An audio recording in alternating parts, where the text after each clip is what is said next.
എന്താണ് പണിക്കാരെ ആരും കൂടെ പണിയുന്നവരെ ആരും കണ്ടില്ല. എന്നാലും ഞാൻ പണി അങ്ങ് തുടങ്ങാം. എന്തായാലും ജോലി പോയ കാര്യം മോൾ അറിഞ്ഞിട്ടില്ല, അവളറിയണ്ട.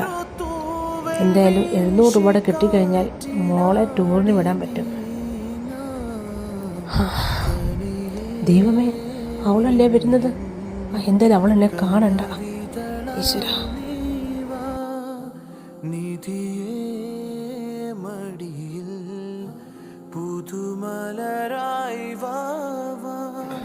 ദൈവമേ, എൻ്റെ മമ്മിയല്ലേ നിൽക്കണേ.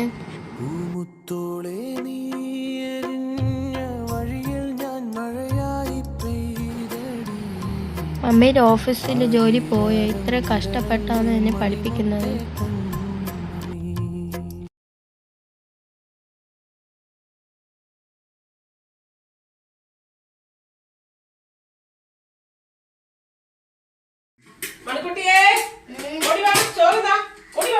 സമയം പോയി, ഓഫീസിൽ പോണം. എന്ത് പറ്റി മക്കളെ? എന്ത് പറ്റി? എന്ത് പറ്റി മോനെ? ടൂർ പോകാനാണോ? മമ്മി പൈസ എന്ന് പറഞ്ഞില്ലേ? ഓഫീസിൽ സാറില്ലാത്തോണ്ടല്ലേ. സാറ് കട്ടോ കേട്ടാ, മമ്മി പൈസ തരാം കേട്ടാ.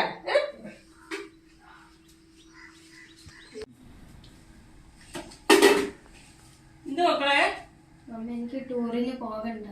എന്ത് മക്കളെ? എന്നോട് ക്ഷമിക്കണം. മമ്മി പോകുന്നത് ഓഫീസിലല്ല, ഞാൻ കണ്ടുന്നത്.